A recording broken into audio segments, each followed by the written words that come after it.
l'experte de vécu qui va présenter avec moi est bien présente. Bonjour Leila, oui, je suis présente. Super. Bon, alors si tout le monde est d'accord, alors je pense qu'on peut y aller. Je vais juste mettre mon petit chrono pour éviter qu'on dépasse trop.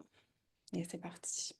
Alors aujourd'hui, on va vous parler des collaborations entre les services de maisons d'hébergement et de protection de la jeunesse, bilan et réflexion concernant l'intervention auprès des mères immigrantes. Tout ça, ça se fait dans le cadre de notre projet de recherche porté par la Maison pour femmes immigrantes qui s'appelle Mères immigrantes et enfants survivants de violences conjugales, collaboration entre maisons d'hébergement et protection de la jeunesse. Alors très brièvement, avant ça, un petit mot sur notre équipe, hein. Puis d'ailleurs, les personnes qui sont présentes et qui voudront réagir pendant la période de questions, sentez-vous bien à l'aise de le faire, hein. C'est de la co-construction, alors on aime ça quand c'est collaboratif. Alors aujourd'hui, on va être deux présentatrices, donc moi-même, Leïla Loussif, je suis chargée de projet à la recherche en violence conjugale, et on a le plaisir d'avoir avec nous une experte de vécu qui fait partie de notre comité. Donc si tu veux en profiter pour saluer un petit peu tout le monde, c'est le moment. Bonjour à tous, je suis l'expert de vécu. Je fais partie des quatre experts de vécu qui ont participé dans la recherche. Moi, c'est très important aujourd'hui pour moi de partager mon vécu puis celle des autres mères aussi dans la situation d'être solidaire puis parce qu'on souhaite que on peut avoir une collaboration en harmonie puis bienveillante pour tous les acteurs du projet. Merci. Merci beaucoup. Alors avec nous, on a aussi une coordonnatrice scientifique, Florence Godmer-Duhem. On a une super chargée de projet à la recherche en violence conjugale, Léa Valérie Morin-Perron. Et on a aussi deux professeurs avec nous, Rosita Vargas-Diaz et Sastal Castro-Zavala. Puis comme on vous le disait justement, vu que c'est une recherche action participative, on a des comités du terrain qui participent avec nous dans ce projet-là. Donc on a un comité d'experts de vécu avec quatre mères immigrantes, dont une qui présente avec nous aujourd'hui et qui ont connu les deux services qu'on évalue aujourd'hui. Et on a un comité d'intervenantes ressources avec 5 intervenantes, 4 DMH et 3 DDPJ. Donc voilà, si jamais vous êtes là aussi, vous, j'ai pas vu tout le monde, mais n'hésitez pas à intervenir aussi pendant la période de questions. Alors, qu'est-ce qu'on va vous présenter aujourd'hui? Alors, on va faire un bref contexte un peu sur ce qui entoure ce projet-là, la méthodologie qu'on utilise, et on va essayer aujourd'hui de vous présenter, de mettre en dialogue en fait les résultats préliminaires de la revue de littérature qu'on a menée l'année dernière et les analyses préliminaires qu'on est en train de faire avec notre fameux comité d'expertes de vécu. Et on aura le témoignage de notre experte présente pour appuyer aussi ces points-là. Puis on fera une petite conclusion à la fin. Alors, rapidement, sur le contexte qui entoure ce projet, ben, depuis peu, la violence conjugale est maintenant reconnue comme un motif de compromission, hein, article 38 de la LPJ. On remarque aussi qu'il y a une présence accrue des mères immigrantes victimes de violences conjugales dans ces deux services et qu'elles vivent une imbrication de multiples formes de vulnérabilité, ce qui va donc engendrer une complexité de la prestation de services dans ce contexte d'intersectionnalité et des enjeux de collaboration entre MH et DPJ. MH, c'est maison d'hébergement, DPJ, c'est protection de la jeunesse. Donc on voit aussi qu'on a cette imbrication en fait entre trois domaines, comme le petit dessin le montre ici, entre la violence conjugale, la protection de la jeunesse et l'immigration. Alors, la méthodologie qu'on utilise dans ce projet, d'abord, on essaie de répondre à l'objectif général qui est de contribuer à améliorer les pratiques de collaboration pour que les services répondent mieux aux besoins des mères immigrantes survivantes de violences conjugales dont les enfants ont été signalés en protection de la jeunesse. Donc, ce qu'on fait, on collecte des données, puis après ça, on les analyse, notamment avec notre comité. Alors, pour la collecte de données, vu que c'est une recherche qualitative, on mène des entrevues auprès de deux types de populations, des mères immigrantes, victimes de violences conjugales, MIVC, qui ont connu les deux services, et des intervenants des PJMH. Pour l'instant, on a déjà des origines un peu diversifiées de nos participantes, hein, Afrique, Afrique du Nord, Amérique du Nord, Amérique centrale, anti-Europe. On a aussi mené des entrevues dans plusieurs langues, donc français, espagnol, on a eu des interprètes aussi en Swahili. Donc voilà, on a un peu pas mal de diversité, donc ce qui est super chouette. Et dans les entrevues, on aborde 4 thèmes avec les personnes, donc tant les maires que les intervenants, leur expérience personnelle, l'expérience des services, l'expérience de collaboration et les pistes de recommandation. Puis ensuite, on retranscrit ces entrevues-là et ça nous donne des verbatim et on prend Je seulement peux des... y aller. Donc, moi, s'il y avait quelque chose que je ferais si j'oserais aller plus loin, plus haut, en fait, ça serait les funnels. Allô? Je me retiens beaucoup de les faire. Euh, les funnels, les tunnels de Jonas, est-ce que vente. tu es en mesure de fermer Donc, je me les retiens beaucoup de microphones les des autres faire. Je sais que j'ai personnes pour énormément de... être... Pas des personnes qui sont ouvertes. Oh, OK, on est bon. Merci. Alors, je vais revenir juste sur les analyses. C'est ça. Donc, je ne sais pas si vous m'avez tous et toutes suivi, mais donc, on a des verbatims à la fin de tout ça, puis on en prend des extraits, en fait, qu'on anonymise, puis qu'on soumet ensuite à nos comités, puis qu'on analyse avec nos comités. Donc, on fait une analyse thématique en groupe. Avec les experts de vécu, on regarde les entrevues qu'on a menées avec les maires, puis avec notre comité intervenant, on regarde les entrevues qu'on a menées avec les intervenants. Donc, ce qu'on va essayer de vous proposer aujourd'hui, c'est de faire un dialogue entre les résultats préliminaires de la revue de littérature qu'on a menée et les analyses préliminaires qu'on a menées avec notre fameux comité d'experts de vécu. Comme on le disait, on a le témoignage de notre experte aujourd'hui présente qui va pouvoir appuyer nos points. Merci d'ailleurs pour cette participation. Alors, si on regarde rapidement les points qui ressortent entre les résultats préliminaires de notre revue de littérature puis les résultats avec notre comité d'experts de vécu, c'est trois grands éléments. D'abord, le vécu des mères immigrantes victimes de violences conjugales. Ensuite, la compréhension de ce vécu par les intervenants. Puis enfin, la communication entre toutes les personnes concernées. Évidemment, tout ça, c'est préliminaire. On va pouvoir encore creuser ces analyses dans le temps.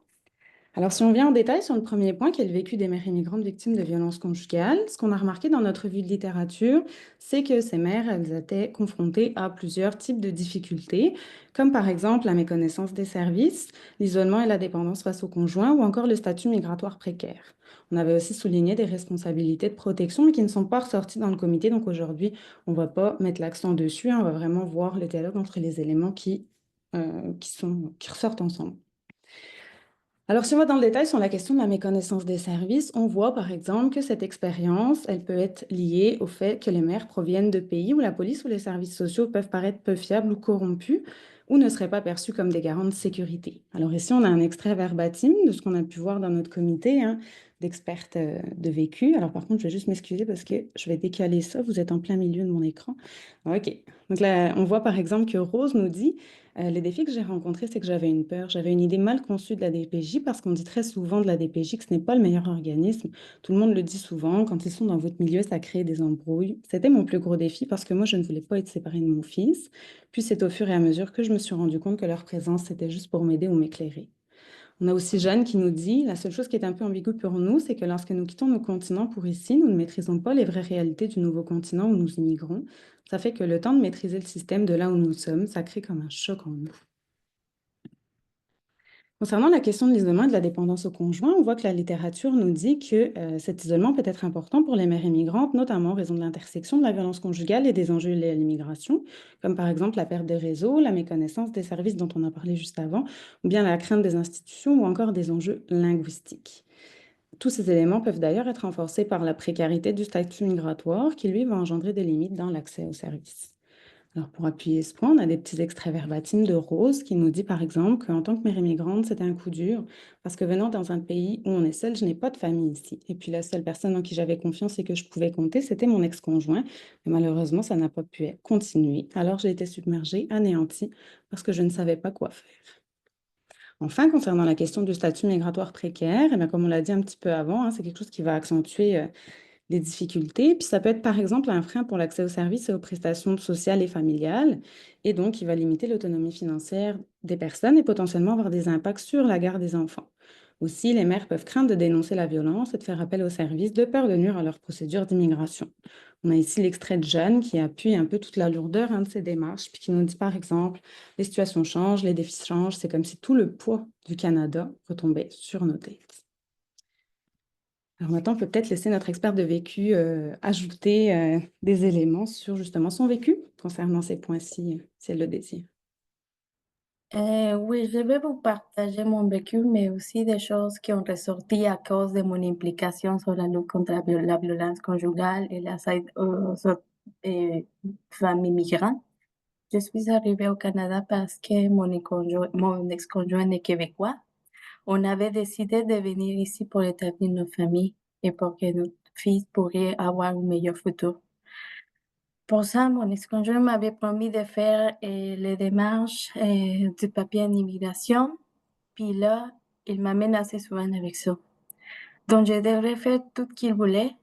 Dans ce temps-là, je ne parlais pas la langue. Je ne connais pas de rien sur la façon de faire les choses ici. Je n'avais pas de famille ou des amis. Donc, j'étais dépendante de lui, complètement vulnérable. De plus, C'était le moment de la pandémie. J'ai vécu des agressions physiques, psychologiques, financières et sexuelles.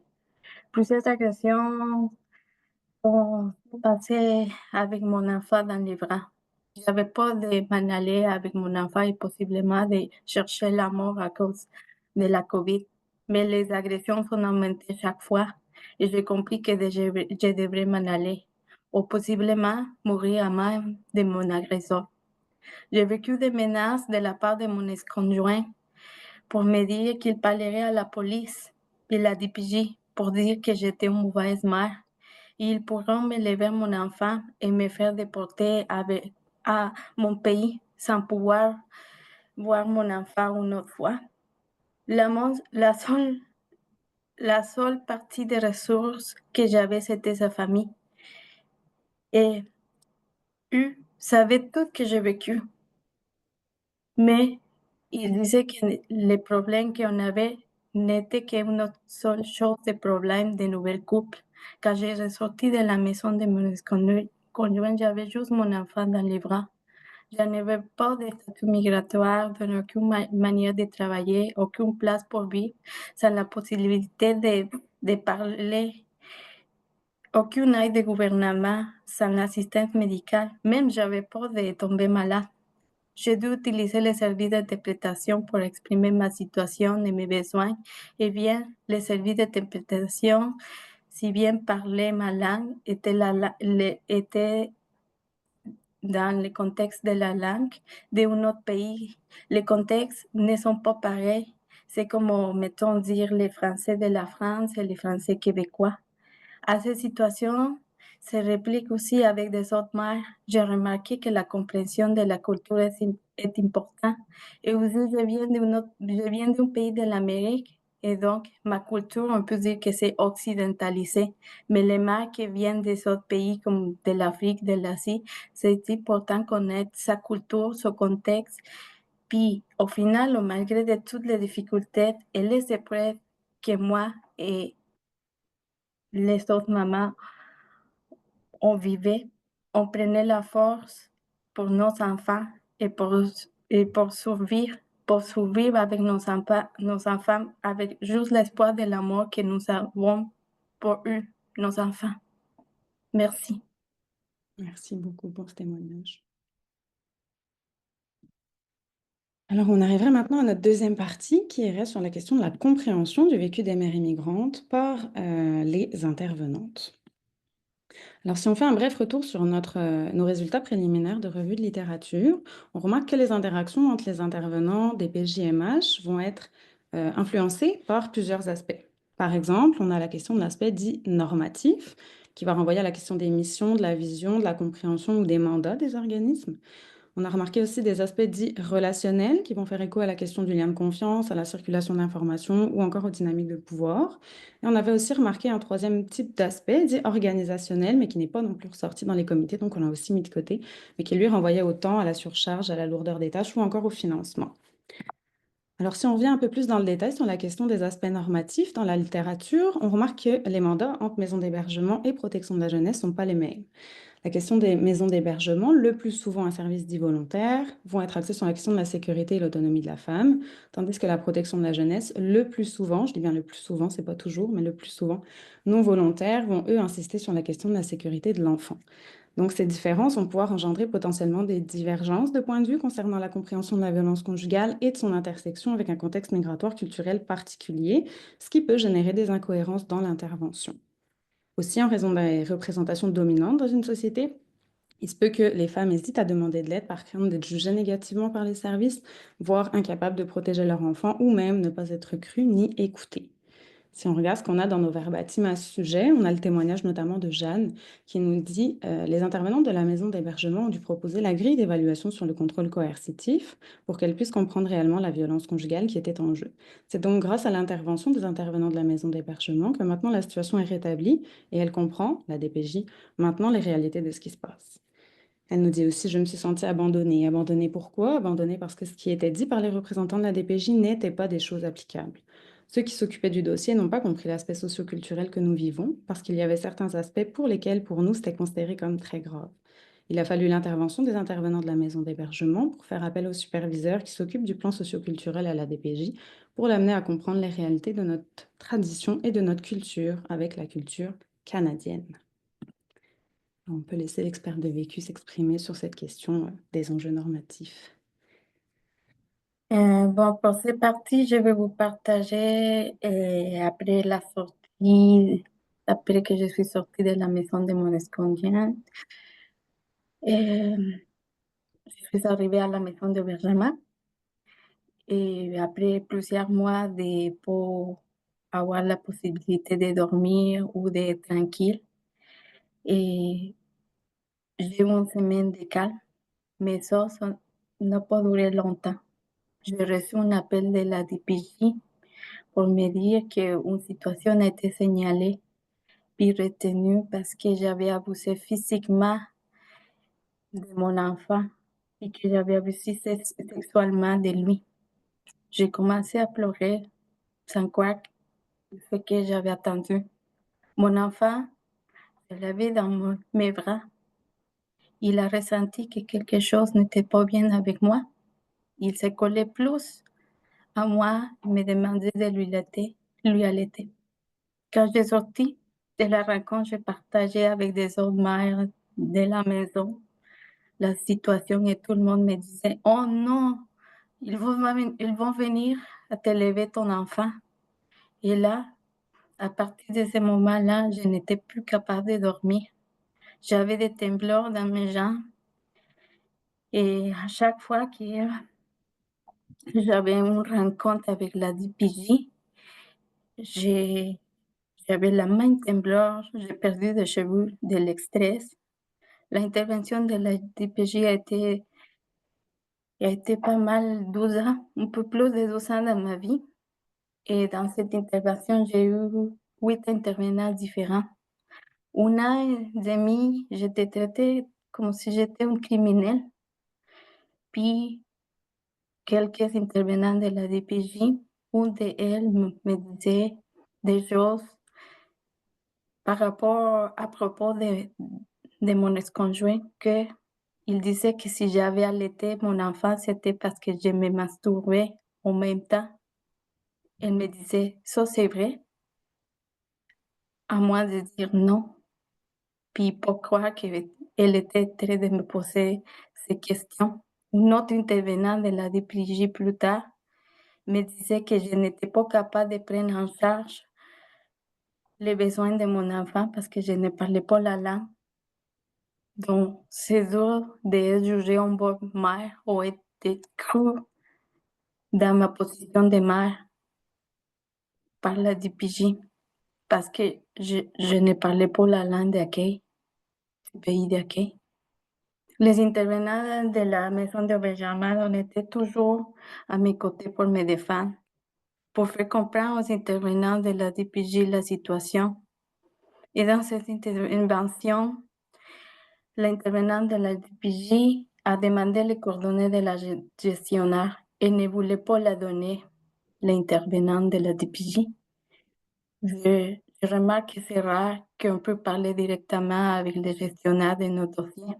Donc, ça a déroulé un an et demi de situations comme ça, jusqu'à la journée de révision. J'étais assise dans une table ronde avec la gestionnaire puis des autres intervenants de la DPJ. Cette gestionnaire m'a demandé de le rencontrer mon vécu, puis dans ce moment, j'ai été capable de l'exprimer mon vécu avec mes paroles. Donc, à ce moment, l'intervention de la DPJ a changé. Dans cet an et demi, la situation a été démarquée comme une situation de conflit, de conflit grave de séparation. Mais non, ce que j'ai vécu n'était un conflit de séparation, c'était la violence conjugale. Après ces rencontres, l'intervention de la DPJ a changé, où on réalisait que la violence était faite de la part de mon ex-conjoint envers moi. Puis après de ce moment-là, j'ai eu des interventions bienveillantes puis à l'écoute. Donc, j'ai compris que c'était difficile parce que oui, les 8 intervenants de la DPJ, il était super difficile et je devrais expliquer chaque fois ma situation. Donc, c'était difficile pour moi continuer avec ma vie, guérir de la situation. Il fallait que je rencontre chaque fois ma situation. Donc, je réalise avec mon vécu, puis avec le vécu des autres mères que j'ai rencontrées à cause de mon parcours, que la situation de mandat différent, c'est très marqué sur la DPJ et la maison d'hébergement. Quand l'expérience est différente dans les deux systèmes, donc chacun faut se focaliser dans son mandat alors que les interventions se font à deux. Merci. Merci beaucoup de ce partage. Alors, on arriverait sur notre dernière partie qui est ressortie dans cette mise en dialogue, qui est la communication entre toutes les personnes concernées, ce qui fait un peu d'ailleurs écho à ce que notre experte vient déjà de nous partager. On voit le croisement un peu entre tous ces éléments. Alors ici, ça renverrait à notre question de nos aspects qu'on a appelés plutôt dits relationnels, donc les échanges entre les individus. D'abord, on voudrait juste souligner que dans les articles qu'on a retenus, la plupart se concentrent sur la question des prestataires de services et seulement deux particulièrement sur la situation des mères immigrantes. Donc déjà, on voit que la voix des mères, quand même, est assez minorisée dans la littérature. Donc c'est aussi une bonne chose que ce projet puisse mettre un peu plus en avant leur voix. Et ce qu'on voit qui ressort en général dans la littérature, c'est d'abord une difficulté de circulation des informations en règle générale, ce qui pour le moment, avec nos résultats préliminaires, ressort un peu moins dans notre comité. Par exemple, on a Rose qui nous dit que les intervenants des PGMH peuvent se parler et prendre des décisions en vue d'élaborer une réussite totale. Ils se collaborent et ils prenaient les décisions. Les bonnes pratiques qui existent pour la collaboration entre les maisons d'hébergement et la DPJ, la première, c'est le dialogue, la communication. Parce que la communication, c'est la clé, la base. Et ils travaillent aussi de concert. On a Jeanne ensuite qui nous dit qu'il y a eu beaucoup de séances de travail entre ces intervenantes entre la maison d'hébergement, l'intervenant de la DPJ et leur hiérarchie sur le plan socioculturel. Et elle nous dit également qu'il y avait généralement des rencontres tripartites. Donc, il y a une vidéo entre l'intervenant de la DPJ, de la maison d'hébergement et elle. Et elle dit ensuite, ce qui fait que parfois, quand l'intervenant de la DPJ posait des questions, si je m'égarais ou bien si je ne répondais pas dans son sens, c'est là où l'intervenant de la maison d'hébergement m'arrêtait et me réexpliquait en quelque sorte ce que la dame de la DPJ voulait comprendre. On peut laisser notre experte s'exprimer sur cette question de la communication. Dans ces situations, je peux partager quelques points que j'ai vécu moi-même, mais aussi en consultation avec les autres mères que je suis rencontrées. Je crois que j'avais vous exprimé dans mon partage et l'importance du dialogue. Puis, comment c'est le dialogue, c'est nécessaire que soit implémenté entre tous les acteurs de la situation, puis non seulement dans des rencontres importantes avec les gestionnaires.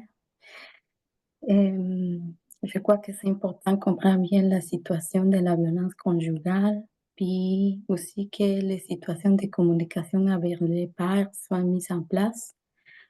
Et si bien la situation de roulement de la DPJ, que c'est ça peut arriver à n'importe quelle organisation, mais je crois que c'est important de prendre le temps, même s'il y a un roulement, de lire les dossiers, de comprendre la situation des mères, l'importance par rapport au lien de l'interprétation et qu'on a bien les informations que les mères veulent transmettre, aussi la situation de vulnérabilité. Puis mettre en place les contextes, comme je vous dis, les connaissances de la culture et la langue. Les consentiments, c'est très important comme une façon de traiter la mère en respect et en dignité. Puis les rencontres tripartites. La maison d'hébergement est plus impliquée.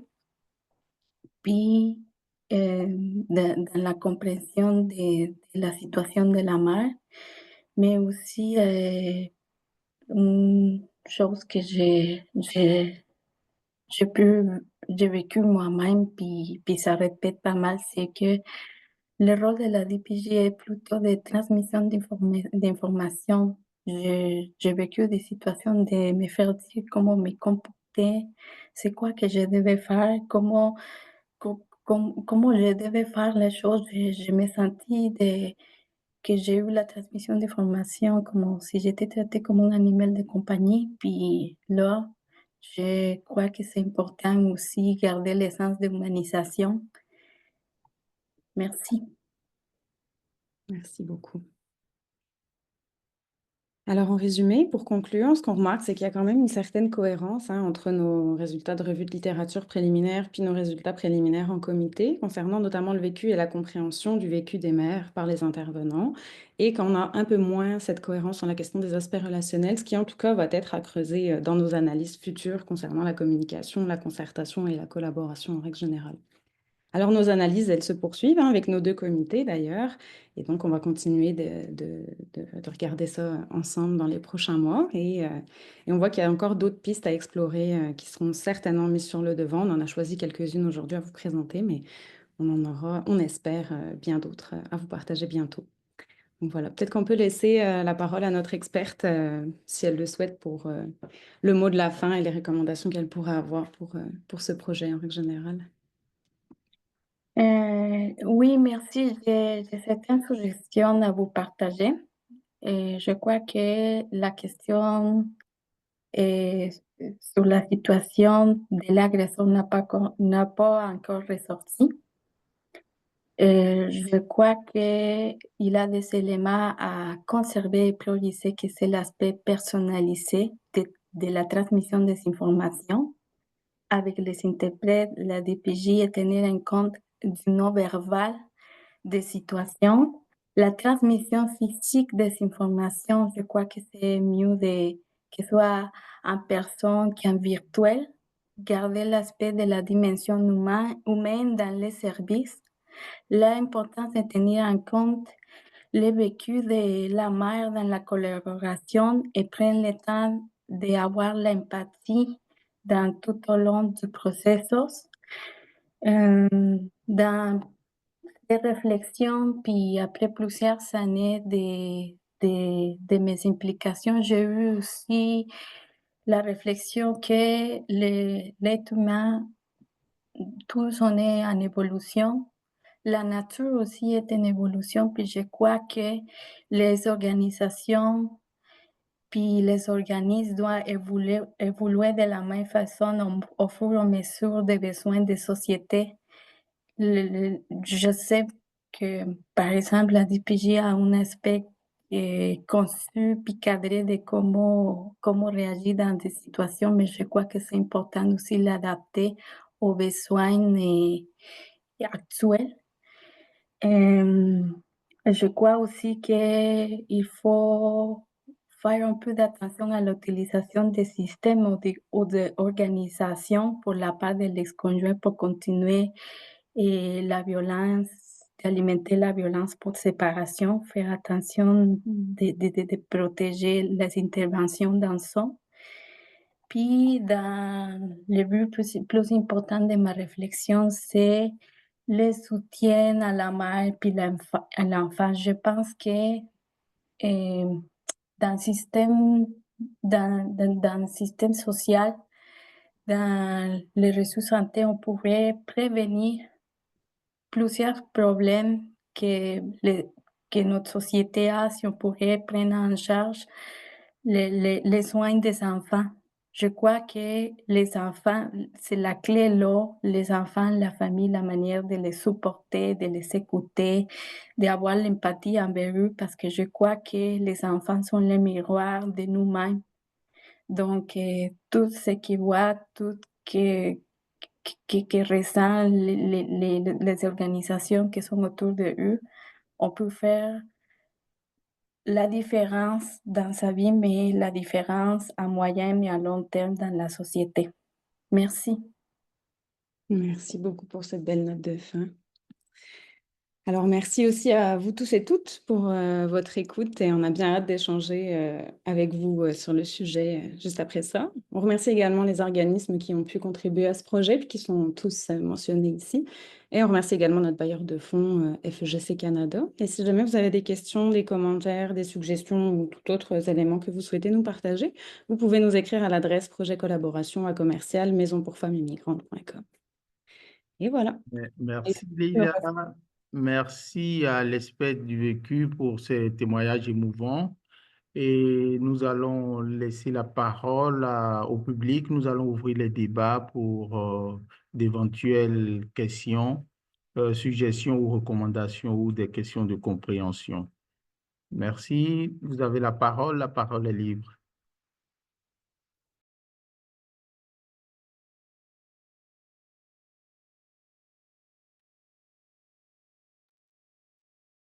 Oui, je pourrais poser une première question.